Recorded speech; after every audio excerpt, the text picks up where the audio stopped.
우리가 그 전압의 변화를 보는 거고, 요거는 주파수를 축으로 우리가 신호의 세기를 보는 게 스펙트럼 분석이에요.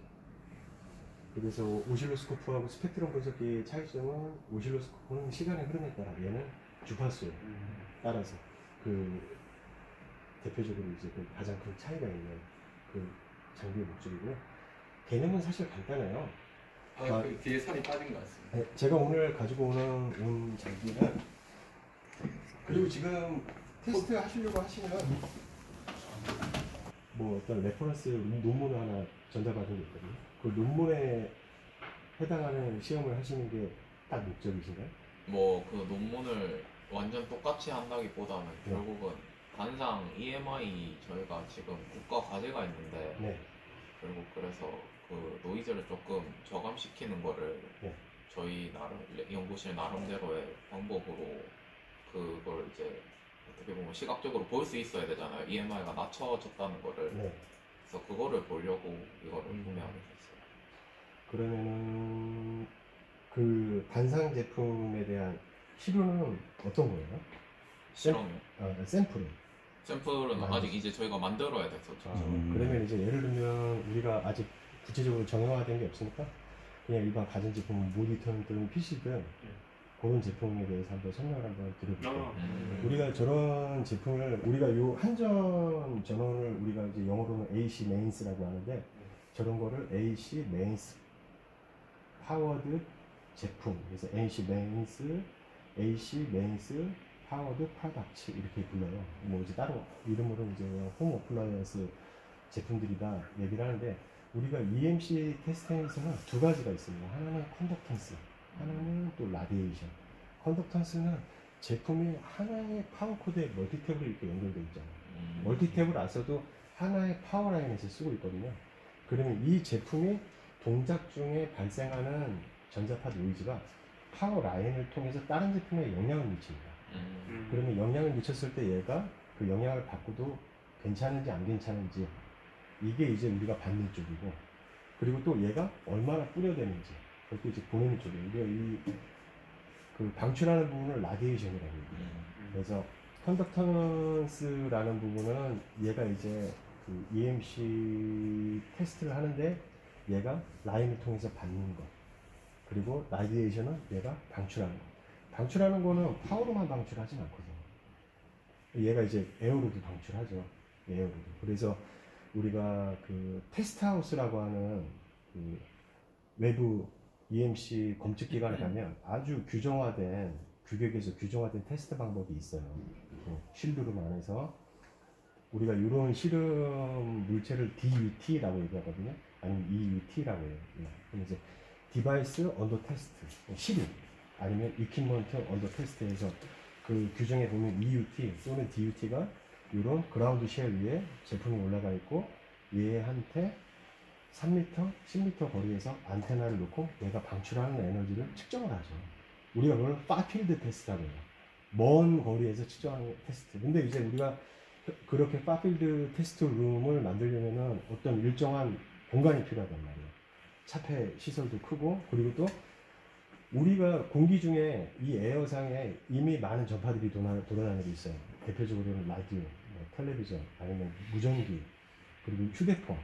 그러면은 우리가 측정하고자 하는 어떤 그 RF 에너지가 주변에 이렇게 공기 중에 떠다니는 노이즈보다 힘이 세야 우리 눈에 보이고, 그것보다 힘이 약하면 내 눈에 보이는 거 라디오 주파수가 보이겠죠. 우리가 측정하고자 하는 주파수가 얘보다 레벨이 낮다면, 이거보다 높아야 요만큼 솟아 있는 거 위로 우리가 보고 싶은 걸 보일 텐데, 우리가 이제 그런 테스트를 하려면 이 에어 상태에 있는 그런 환경 노이즈들을 내가 보고 싶지 않은 환경 노이즈들 제거하기 위해서 우리가 쉴드룸 안에서 테스트를 하거든요. 근데 쉴드룸 안에서 테스트하는 것마저도 불안하니까 대부분 이 EMC 테스트를 굉장히 전문적으로 하는 업체들은 아주 산꼭대기에 있습니다. 전파가 굉장히 미약한 지역에 커다란 그 챔버를 지어놓고 거기서 이제 파필드 테스트를 해요. 그럼 이제 여러분들이 엔지니어링을 하면 어떤 제품을 만들어 놓고 그런 제품을 보내죠. 테스트를 보내고 테스트 결과를 받았어요. 근데 그 테스트 우리나라는 뭐 그나마 택배라도 잘 돼 있으니까 금방 갔다 오고 금방 오고 하는데 뭐 외국에 특히 뭐 미국 같은 경우만 해도 그런데 물건 하나 보내려면 수일이나 수주가 걸려요. 테스트 끝나고 결과를 받아보기까지 나는 놀아야 되고. 그래서 우리가 엔지니어가 현장에서 이게 테스트 하우스에서 테스트한 결과치에 합격을 할 것인지 아니면 불합격을 할 것인지 조금이라도 예측을 하고 싶지 않습니까? 그 예측을 하기 위한 그런 툴을 프리 컴플라이언스 테스트 툴이라고 해요. 그러니까 이제 사전적으로 내가 여기서 뭔가 해보는 거예요. 그래서 오늘 구매하신 솔루션은 EMC 프리 컴플라이언스 툴이에요. 그래서 근데 단점이 있어요. 테스트 하우스에서 테스트를 하는 것하고 여기서 테스트하는 거하고는 분명히 차이가 있습니다. 대신 우리가 테스트 하우스의 결과치하고 내가 여기서 테스트해본 실험의 내용을 계속 비교를 해보는 거예요. 그래서 내가 여기서 테스트를 했을 때 이런 모양이 나타나면 테스트 하우스에서는 이게 합격이 되더라. 되더라. 그래서 내가 여기서 또 이 제품을 만들었는데 이걸 가지고 내가 테스트를 해보니까 내가 생각한 그 레퍼런스 자료에 따르면 내가 그동안 많은 실험을 통해서 나름대로의 그 실험 기술을 만든 데이터에 의하면 이 제품이 여기 예를 들면 80MHz 대역에서 한 마이너스 한 61dB 정도가 나와야 되는데 이 제품이 마이너스 한 80dB 정도 나오는 거예요. 그러면 내가 요거를 뭐 좀 수정해보고 다시 측정했을 때 마이너스 60dB 정도 나오면 요건 이제 합격할 수 있겠네. 내가 뭔가 수정한 게 통했다라고 알 수가 있겠죠.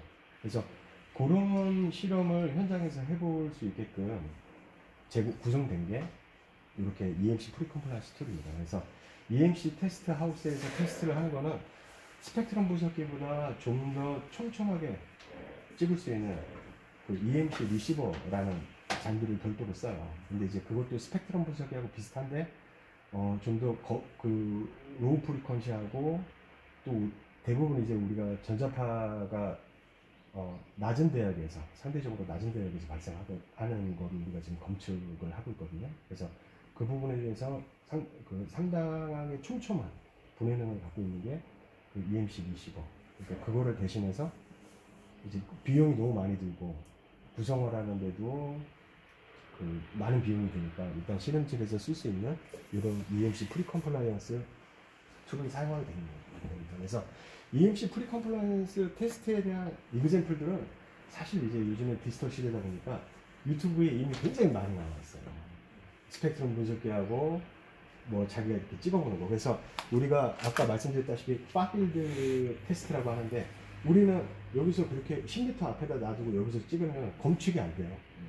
환경 노이즈들이 너무 많고 그 에너지가 여기까지 전달이 안 되니까. 그래서 파필드 프로브의 반대말인 니어필드 프로브라는 가까운 데서 대부 찍어보는 프로브라는 거 이런 걸 써요. 그래서 과거에 보시면은 여기 보시면 이렇게 면이 있고 이렇게 동그랗게 원으로 되어 있고 일자로 되어 있는 안테나, 그리고 동그란 크기가 큰 거, 작은 거 이렇게 몇 가지가 나와 있는 니어필드 프로브들을 이제 보신 적은 있으실 거예요. 보신 적 있으시죠? 제가 뭐 사진 안 찾아봐 드려도 되죠. 과거에는 이런 것들을 이제 우리가 니어필드 프로브라고 써요. 그러면은 우리가 이렇게 동그란 원이 있으면 이 동그란 원에 통과되는 양만큼 포집을 하는 거예요. 그러면은 우리가 디버깅을 한다고 생각을 해볼게요. 어떤 거를 제품을 디버깅하는. 그러면 우리가 이만한 동그라미 가지고 이렇게 겹쳤더니 노이즈를 확인했어요. 그러면 이 부분에서 예를 들면 커다란 PCB, 이만한 PCB인데 동그란 걸 가지고 이렇게 됐더니 여기에서 뭐 많은 노이즈들이 검출이 됐어요. 그러면 우리가 이 부품에서도 여기에 예를 들어 100개의 부품이 있다면 이 100개의 부품이 중에 또 어떤 애가 노이즈를 가장 많이 방출시키는지를 좀 확인해야 될 때는 면적을 좀 더 작은 걸 쓰겠죠. 작은 걸 쓰고 최종적으로는 찍어볼 필요도 있을 거예요. 그래서 그런데 이런 니어필드 프로브를 썼을 때 가장 크게 많이 나타나는 단점이 뭐냐면 저희가 자료가 한번 있을 것 같은데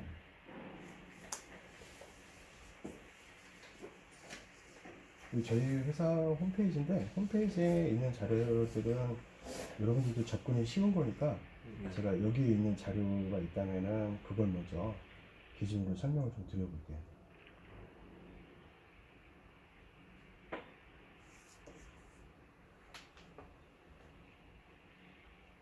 요거 관련한 내용도 이미 유튜브에 만들어져 있는 게 있어요. 단순한 개념하고 이제 쉽게 이제 어떻게 측정을 하게 되는지 그런 개념이 있는데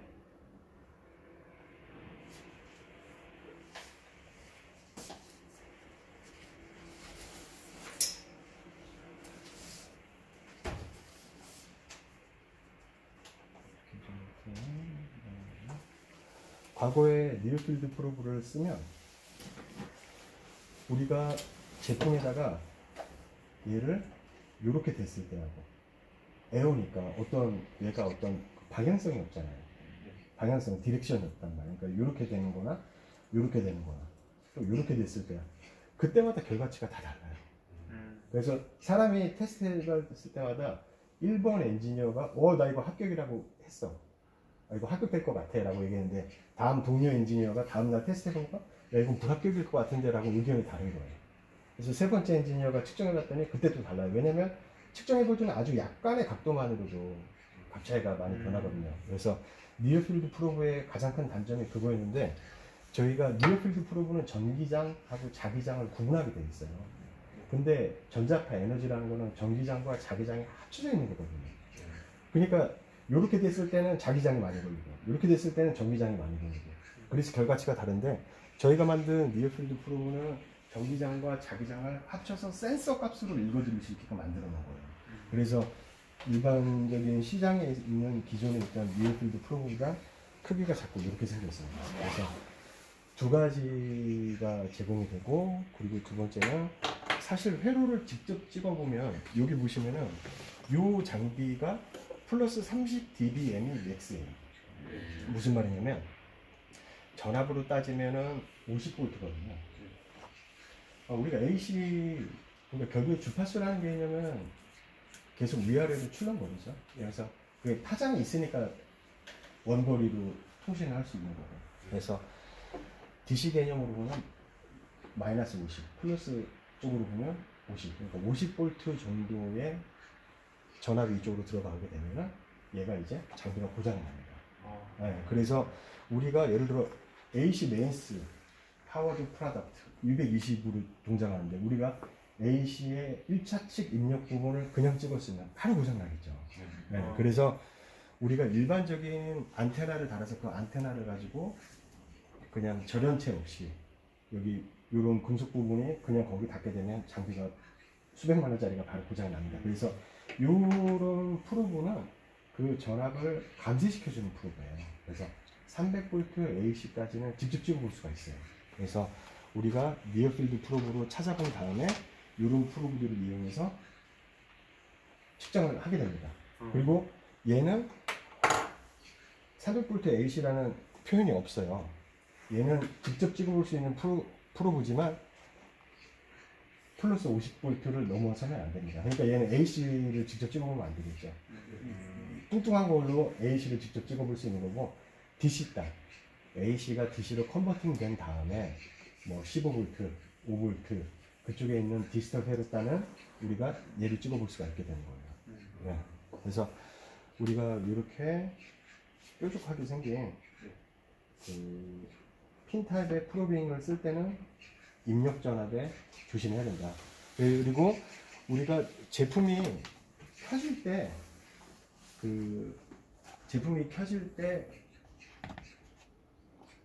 우리가 그걸 이제 좀 어려운 서지라는 말을 쓰거든요. 그게 예를 들면 모터를 한번 상상해 볼게요. 모터에다가 우리가 전압을 넣고 파워를 기동을 시켰어요. 그러면 모터가 처음 운동을 시작하게 될 때 전류를 가장 많이 땡깁니다. 그리고 모터가 탄력을 받아서 돌리기 시작하면 전류가 굉장히 낮아요. 그러니까 안정적으로 가죠. 우리가 그걸 이제 아이들 상태라고 해요. 아이들 상태인데 우리가 처음에 전류를 확 먹을 때 그 상황을 가장 큰 전류를 먹게 되거든요. 우리가 그 전류를 이너시 커런트라고 얘기해요. 그리고 그 이너시 커런트에 반응하는 파워든 전원 공급체계든 그런 상황을 과도기가 이게 어떤 아이들 상태가 되기 전에 어떤 불안정한 상태라 얘기해가지고 우리가 그거를 트랜지엔트 리스판스 타임이라고 하거든요. 그 시간 동안을. 그래서 트랜지엔트 리스판스 타임 동안 존재하게 되는 그 과도적인 이너시를 막기 위해서 우리가 이런 게 필요합니다. 펄스 리미터, 트랜지엔트 리미터라는 게 필요해요. 그래서 얘는 이제 우리 요 제품이 우리가 그 전압 DC 50V 레벨이라고 하는 거는 우리가 그 AC 그 RF 파워 개념으로 따지면 굉장히 큰 전압이에요. 우리가 통상적으로 핸드폰으로 뭐 통신하고 할 때 우리가 아무리 많이 써도 3mW 정도의 에너지밖에 안 쓰거든요. 그래서 우리가 그런 그 실질적인 프로빙을 할 때 어떠한 과도한 에너지가 즉 아이들한 상태에서 괜찮지만 과도한 에너지가 발생될 위험이 있어서 뭐랄까 실험을 하는 장비나 이런 거에 문제가 생길 것 같다라고 할 때는 펄스 리미터를 중간에 연결해서 쓰실 수 있어요. 요 구성이 있고 그리고 이제 LISN은 AC 파워로 동작하는 제품이 여기에 끊어지면 전원단에서 라이브라고 우리가 그 라이브하고 뉴트럴 단에 있는 그 EMC를 검출하게 되잖아요. 그래서 라이브하고 뉴트럴을 필터링 시켜주는 스위치가 있고 그리고 우리가 보고자 하는 대역을 규정하는 스위치가 있어요. 9kHz, 150kHz 그리고 뉴트럴 볼 건지 라이브를 볼 건지 그리고 RF 인풋 단자는 스펙트럼 분석기에 연결되는 거고 그리고 이제 아티피셜 핸드라고 하는 이 포인트가 있죠. 여기 아티피셜 핸드라고 하는 포인트가 뭐냐면 규정해 보면 헤어드라이기를 예를 들어 볼게요. 헤어드라이기는 벽에다가 고정을 해놓고 내가 직접 그 사용하는 기계가 아니라 사람이 손에 들고 쓰는 기계예요. 우리가 그런 제품을 핸들드 프로덕트라고 얘기를 해요. 또 손에 들고 쓰는 제품은 사람의 손에 들고 있는 것처럼 그 임의적인 그 어떤 실험에 조작을 해줘야 되거든요. 그래서 예를 들면 핸드드라이어기라면 사람이 손에 쥐는 위치에 호일로 규정에 따르면 사람 손바닥만한 팜 사이즈라고 나오거든요. 사람의 손의 정도에 해당하는 호일을 거기다 감아놓고 전선을 그 제품하고 호일 사이에 껴둔 다음에 걔를 여기다 이렇게 연결하는 게 아티피셜 핸드예요. 그래서 요거를 연결해 두고 우리가 라이브하고 뉴트럴에 그 EMC의 양을 측정을 하게 되는 겁니다. 그리고 이제 아이솔레이티드 트랜스포머는 아까 말씀드렸다시피 제품도 일종의 그 캐패시턴스를 갖고 있어요. 그래서 처음에 왜냐면 코일이 많이 들어간 제품은 싫든 좋든 캐패시턴스를 포함하고 있고 또 반대로 우리가 얘가 AC를 동작하기 때문에 인덕턴스도 있습니다. 그래서 걔한테 제품이 처음에 켜지게 되면 그 아까 처음에 말씀드렸던 것처럼 이너시 커런트가 세게 들어갈 수 있고 특히 이 LISN도 내부에 보면 커다란 코일이 들어가 있거든요. 그래서 걔가 라이브하고 뉴트럴을 이제 필터링을 해줄 수 있는 건데 얘 자체도 커다란 인덕턴스이기 때문에 처음에 제품이 켜질 때 우리 사무실에 있는 그 저기 뭐죠? 그 전원 차단기 그 RDC 서킷이 딱 떨어질 수 있어요. 그래서 우리가 그런 상황을 방지하기 위해서 이 아이솔레이션 트랜스포머를 쓰게 되는 겁니다. 그래서 얘를 통해서 그 LISN 전원이 공급되고 최종적으로 LISN을 통해서 DUT에 파워가 공급되고 그 다음에 우리가 이 RF 커넥터를 여기다 연결해 놓고 파워가 공급되는 과정에서 뉴트럴이냐 라이브냐 구간을 우리가 얘로 지금 얘가 동작하는 중에 발생되는 그 EMC의 그 양을 보게 되는 거죠. 레벨을 보게 되는 거죠. 그래서 주 구성 그렇고 요 세 가지 구성이 컨덕턴스 전원 라인을 통해서 들어오는 EMC 테스트를 하는 장비다. 예, 세 가지가 컨덕턴스 요 세 가지가 그리고 얘는 라디에이션을 측정하는 장비다 라고 생각하시면 돼요. 그래서 라디에이션 시뮬레이션을 한번 해볼게요. 제품을 하나 만들어서 테스트 하우스에 보냈어요. 불합격이 나왔습니다. 불합격이 나왔을 때 테스트 리포트가 나오거든요. 그러면 거기 보니까 예를 들면 뭐 15MHz부터 20MHz 사이에서 우리가 페일이에요. 나머지 구간들은 다 합격이에요. 이렇게 구간이 있는데 이 구간이 불합격이에요. 그럼 이제 우리가 그걸 받아다가 컨덕터스 테스트를 굳이 또 해볼 필요는 없어요. 제외 경험이라면. 왜냐면 이미 테스트하우스에서 받아온 결과고, 우리가 그러면 요 에너지가 방출되는 위치가 어디인지를 찾아야 되거든요, 이 노트북에서. 그러면 스펙트럼 분석기로 분량이 났던 15MHz에서 20MHz 사이를 스팬을 설정해 놓고, 그 사이에서 제가 어디가 에너지가 가장 많은지 찾아보는 겁니다. 아, 이 구간이네. 찾았어요. 그러면 이제 요걸로 좀 더 높게 봤더니, 아, 여기에 있던 뭐 파워 앰프들, 아니면 PMIC들, 걔가 이제 가장 많은, 여기서 제일 에너지가 많이 나오겠지라고 생각하는데 또 맞아요. 거기가 맞아요. 뭐 FET가 모여 있고 하니까 거기서 가장 많은 노이즈가 나와요. 그러면 거기다 이제 캔을 씌웠어요, 제가. 캔을 딱 씌워서 차폐를 한 다음에 다시 찍어봤더니 레벨이 많이 떨어졌어요. 그럼 내 입장에서 합격일 수 있겠구나라고 예측을 할 수 있는 거예요. 그 다음에 컨덕터스 테스트를 해봤더니 뭐 테스트 하우스에서 얘기했던 구간에 이만큼 생긴 게 줄어드는 거예요, 확실히. 그러면 이제 그때 가서 요 정도면 다시 한번 보내볼 수 있겠다 하고 테스트 하우스에 제품을 보내볼 수 있겠죠. 그래서 그런 과정을 하는 디버깅 제품들이고 디버깅 툴이다. 아주 간단하게 생각해요. 그러니까 이 제품에 대해서 정형화되게 어떤 방법대로만 내가 꼭 해야 된다는 생각할 필요 없어요. 그냥 드라이버나 핀셋 쓰듯이 내가 원하는 구간에 아주 다양한 어플리케이션들이 있겠죠. 그래서 그거를 테스트하는 딱 하나의 정형화된 방법은 없다. 결국엔 이것도 이렇게 저렇게 이용을 하면서 써볼 수 있는 것이다 라고 얘기를 할 수 있습니다. 그래서 제품을 먼저 한번 키면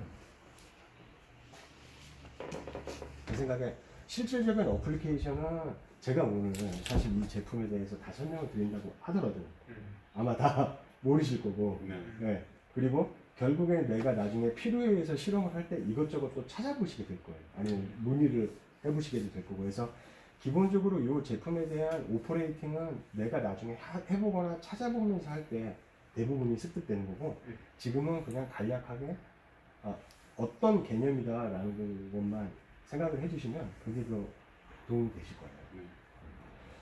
스펙트럼 분석기는 켜주는데 시간이 좀 걸립니다. 왜냐면 이제 얘가 9kHz부터 3.25GHz까지 그 RF의 그 주파수를 측정할 수 있는 장비인데, 우리가 요 0Hz부터 3.25GHz까지 왼쪽이 0, 오른쪽이 3.25GHz거든요.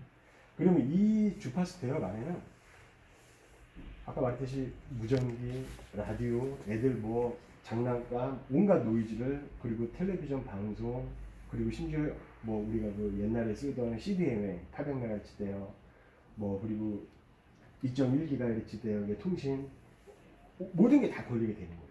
그리고 여기 보시면은 얘가 지금 레퍼런스가 0dB고 스케일이 10dB입니다. 그러니까 요거 한 칸이 10dB라고 생각하시면 돼요. 그리고 맨 위가 0이라고 보시면 됩니다. 하나, 둘, 셋, 넷, 다섯, 여섯. 한 60dB, 70dB 사이에 이렇게 노이즈층이 있잖아요. 쉽게 말하면 요 노이즈층 이 레벨 밑으로는 볼 수가 없는 상황인 거예요.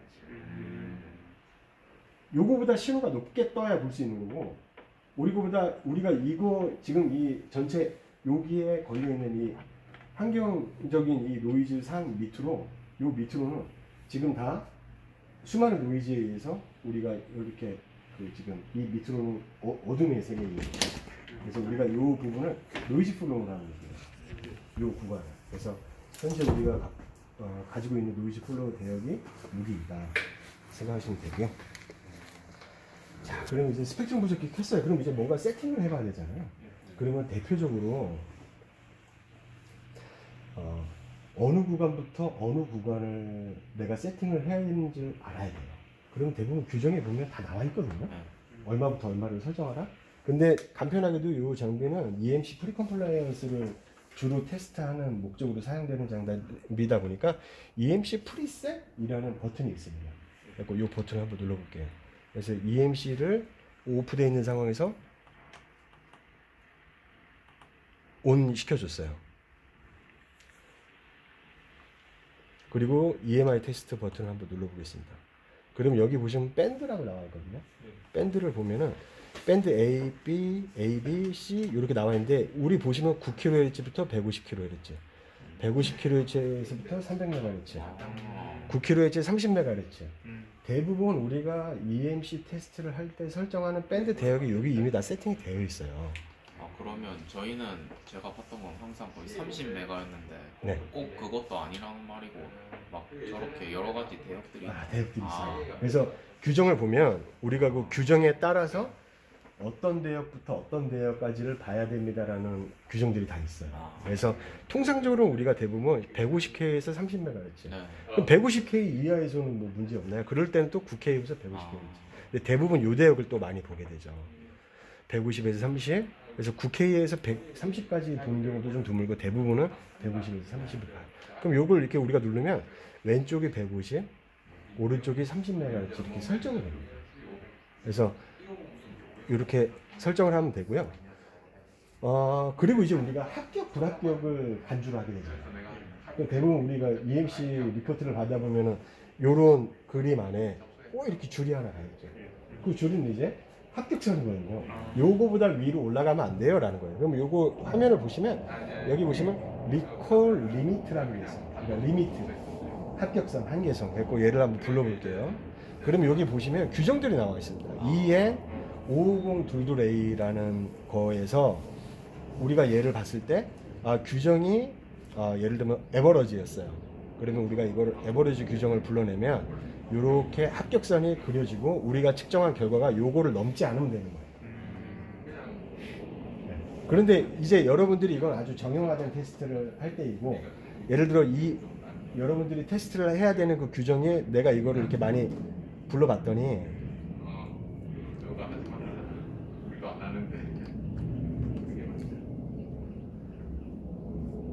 나는 이게 FCCA인지 몰랐는데 내가 봤더니 이 규정이 이제 FCCA 규정이에요. 그러면 요거를 그냥 쉽게 불러서 걸어놓고 측정을 하시면 돼요. 그래서 요게 이제 합격선이 되는 거고, 그리고 우리가 그 데이터를 보면은 요런 그래프 밑에 각 높은 애들별로 몇 dB인지 숫자로 나오는 리포트 보신 적 있죠? 그거를 이제 우리가 피크 테이블이라고 얘기를 해요. 피크 테이블. 그러면 내가 보고 있는 150부터 30MHz 사이에 10가지의 가장 높은 점을 찍어서 자동으로 걔의 주파수하고 걔가 지금 측정되고 있는 앰플리튜드가 몇 마이크로 볼트인지 피크 테이블로 10가지 이렇게 나오고 있습니다. 그러면 이 사진을 그대로 꼭 찍거나 이 화면을 그대로 캡처하거나 하시면 되겠죠. 그리고 또 쉬운 방법은 PC 프로그램이 있습니다. 우리 아까 그 홈페이지에 들어가 보시면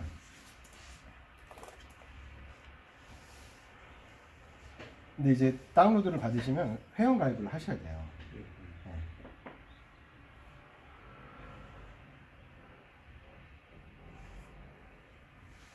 장비 뒤에 보시면 USB 단자가 있어요. 앞단자 말고. 앞단자는 스크린 캡처한 걸 지정하는 거고, 앞단자 아니면 마이크로 SD를 넣으면 이 스크린 캡처를 그대로 그 이미지 파일로 저장할 수 있어요.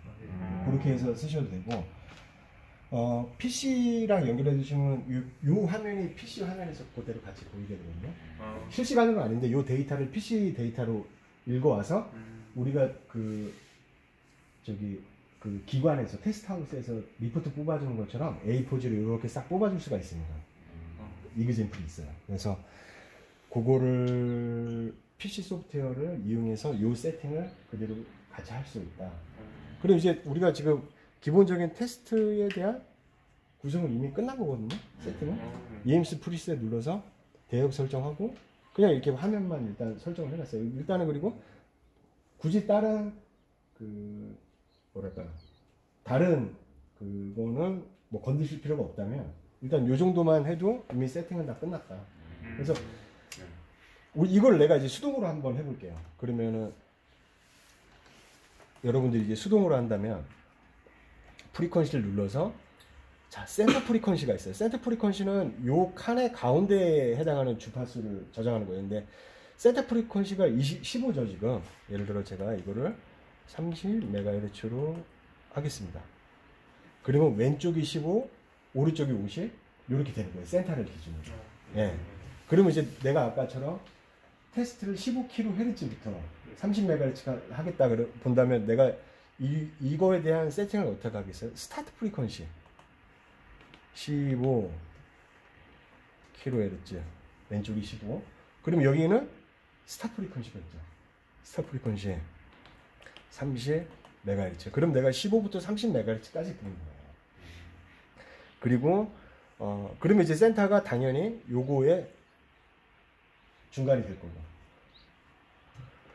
그리고 이제 여러분들이 아까 그 보고자 하는 화면의 그 구성이랑 다르죠.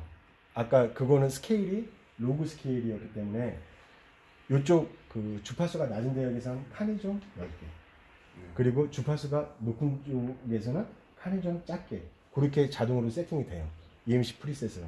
아니면 수동으로 하려면 그걸 다 설정을 해줘야 돼요. IBW, VBW, 그리고 스케일, 그리고 내가 보고자 하는 게 뭔지. 근데 간단히 EMC 프리셋을 그냥 눌러서 내가 여기서 주파수 대역만 선택을 해주는 게 아주 빠르게 세팅을 할 수 있는 방법이죠. 이렇게 스케일이 바뀌죠? 네.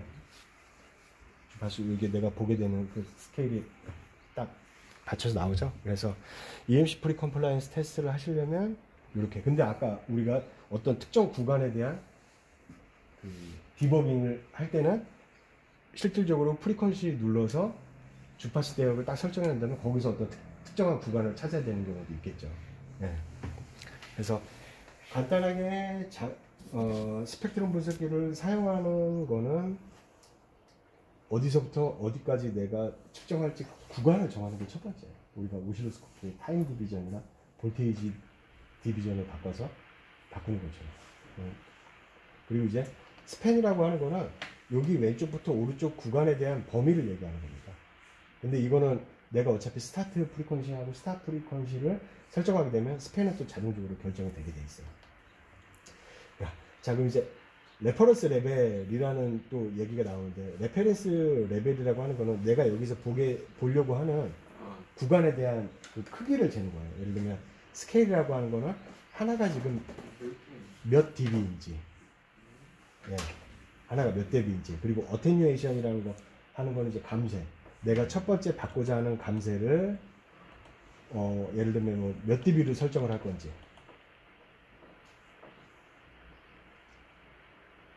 그리고 이 부분을 다 설명드리면 더 헷갈리실 것 같으니까 그냥 우리 EMC 프리셋에서 이렇게 세팅한다. 그렇게 일단 거기까지 하고 또 진행을 하겠습니다. 그리고 이제 우리 EMC 테스트 리포트를 보면 거기 보면 데이터가 피크가 있고 에버러지가 있고 또 커지 피크가 있고 그렇게 한 세 군데로 주로 나누죠. 맞아요. 이렇게 한번 생각을 해볼게요. 우리가 간단히 생각했을 때 에버러지 피크라고 하는 건 그 피크의 평균값이에요. 그렇기 때문에 그 우리가 측정하는 값 중에서 제일 낮아요. 무슨 말이냐면 우리가 반평균을 내는데 여러분들 가지고 한 번에 딱 반평균을 내버리면 누가 공부 못하는지 특정하기가 어렵잖아요. 그것처럼 에버러지 피크는 그렇기 때문에 에버러지 피크에서는 경험상으로는 거의 불합격 나는 경우가 적습니다. 그 다음에 QP라고 하는 커지 피크예요. 커지 피크는 이거 이렇게 설명드리면 좀 잘못된 거긴 한데 가장 그 쉽게 설명할 수 있는 방법이기 때문에 이 설명을 드리자면 AC가 플러스하고 마이너스가 계속 교차하기 때문에 평균을 내면 빵이죠. 그렇다고 해서 걔가 AC 에너지가 없는 게 아니지 않습니까? 에너지는 실제로 전기 에너지는 실제로 있는 앤데, 그래서 얘를 가지고 합리적으로 계산하는 방법이 우리가 RMS라는 값을 써요. 네. RMS처럼 우리가 그 피크에 대한 거를 에버러지로만 내면 얘에 대한 그 측정에 대한 값 자체가 무이메이지는 살균적인 결과가 나올 수 있기 때문에 퀄지 피크라는 개념을 쓰고 그 다음이 피크예요. 피크는 제일 높은 애들만 쓰거든요. 그래서 실질적으로 우리가 현장에서 그러면 반대로 또 얘기해 볼게요. 측정된 피크를 쿼지 피크 값으로 계산하려면 시간이 좀 걸리겠죠. 피크로 뭔가 계산해야 되니까. 그리고 또 피크로 평균을 내려면은 에버러지를 내려면 그 시간은 또 더 길 겁니다. 그 대역별로 다 계산을 해야 되니까. 그래서 우리가 빠른 변화가 필요한 이거 우리가 여기서부터 이렇게 계속 변하잖아요. 변한다는 건 얘가 주파수를 계속 스윕을 하고 있는 거거든요. 이 스윕하는 주기가 쿼지 피크나 에버리지에서는 좀 길어져요. 그래서 우리가 디버깅 할 때는 대부분은 피크를 가지고 측정을 합니다. 그래서 테스트 하우스에서 예를 들어 우리가 페일된 결과가 있었고 우리가 거기에 대한 어떤 디버깅이 필요하다면 에버리지 피크나 쿼지 피크를 놓고 굳이 여기서 시간을 많이 소모할 필요 없고 그냥 피크로만 놓고 디버깅을 해서 피크로 기준을 잡고 테스트를 하시면 매우 간단하게 끝난다. 그 말씀을 잠깐 좀 드리고요. 그래서 뭐 한번 뭐 모니터 같은 거 한번 연결해 볼까요? 대충 연결해서 실질적으로 어떻게 연결해서 나오게 되는지 그걸 한번 보시죠. 이렇게 생겼어요. 근데 우리가 이런 파워 코드를 쓰는 이유가 외국 제품이에요 라는 이유보다도 더 큰 게 우리나라 뿐만 아니라 EU에서는 파워 코드가 이렇게 돼지코로 이렇게 나와있죠. 이렇게 돼 있잖아요. 이렇게 돼 있으면 여러분들 여기서 라이브하고 뉴트럴이 어디예요? 그라운드를 기준으로 해서 0V에 가깝게 나오는 데가 라이브고 그라운드를 기준으로 해서 0V에 가깝게 나오는 데가 뉴트럴이고 220에 가깝게 나오는 데가 라이브죠. 그리고 그라운드하고 요 하나를 찍어봤을 때 220 정도가 나오면 여기에 라이브. 이쪽을 찍었을 때 0에 가깝게 나오면 뉴트럴이고 원래 뉴트럴이 이상적으로는 0이 나와야 되죠. 근데 실질적으로 0은 안 나오고 한 3V, 4V 정도 나오고 라이브를 찍었을 때는 한 뭐 216, 217 그렇게 나와요. 그래서 그거를 했을 때 우리가 한 220 가깝게 나오는 거죠. 그래서 우리가 그러면 라이브하고 뉴트럴을 규정을 했습니다. 그러면 우리가 라이브나 뉴트럴을 EMC 프리 컴플라이언스로 측정을 하면 어떻게 돼요? 정확하게 얘가 꽂혀야 라이브하고 뉴트럴이 검측이 되는 거죠. 근데 예를 들어 실험하는 사람이 무의식적으로 얘를 그냥 뒤집어 놨어요. 그러면 라이브하고 뉴트럴이 바뀌어버리게 되는 거죠. 그러니까 나는 세팅은 라이브로 해놓고 실질적으로는 뉴트럴을 찍게 되는 거예요. 그런 미스테이크가 발생하기 때문에 이런 테스트는 항상 그라운드를 기준으로 라이브하고 뉴트럴이 바뀌지 않게끔 요런 소켓을 씁니다. 그래서 얘는 꽂으면 꽂는 방향이 항상 일정하게 되니까 요걸 쓰게 됩니다. 그래서 우리가 요런 EU 타입 단사 AC 파워 코드는 라이브하고 뉴트럴에 대한 부분에 대한 실수가 있을 수 있기 때문에 항상 유의해야 된다. 파워 코드를 나중에 바꿔서 꽂더라고요. 그리고 우리가 여기다가 제품을 꽂을 때도 어디가 파워 코드인지 대부분 보시면 라이브하고 뉴트럴의 방향이 일치해야 됩니다. 근데 우리는 이 모양을 안 쓰잖아요. 없기도 하고 요 소켓이 있으면 이렇게 꽂으면 되는데 라이브 그러면 여기 보시면 요쪽이 뉴트럴, 요쪽이 라이브예요. 그럼 우리가 요 단상 코드를 대신해서 쓰겠다 한다면 얘도 여기가 뉴트럴, 오른쪽이 라이브겠죠. 그러면 얘를 우리가 여기다 이렇게 소켓 모양에 딱 맞춰 꽂았을 때 얘가 여기에 들어갈 때도 라이브하고 뉴트럴 방향이 맞게 들어가야 되는 겁니다. 네. 자, 그러면 이제 한번 해볼게요. 여기서 어디가 라이브고 어디가 뉴트럴인지. 멀티미터가 있어서요. 라이브 쪽에다 놓고. 자, 그럼 이제 이쪽이 라이브네요. 이렇게 봤을 때 오른쪽이 라이브고 왼쪽이 뉴트럴이네요. 그럼 이제 우리가 여기다 이제 제품을 꽂았고, 이 오른쪽이 라이브니까 라이브에다가 꽂아야 돼요. 그럼 이 멀티탭은 라이브가 어디냐 모르죠. 자, 그럼 이제 얘를 가지고 멀티미터를 찍어보는 거예요.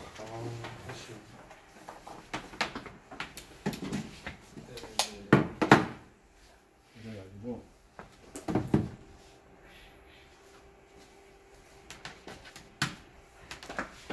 전원 켜고 그라운드를 중심으로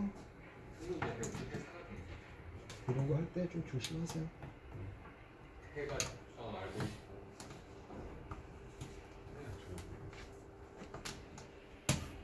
이거 하나 쓰면 안 되나요?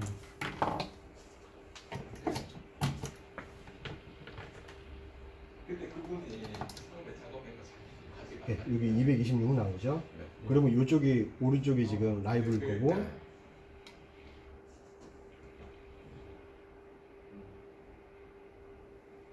이상한데?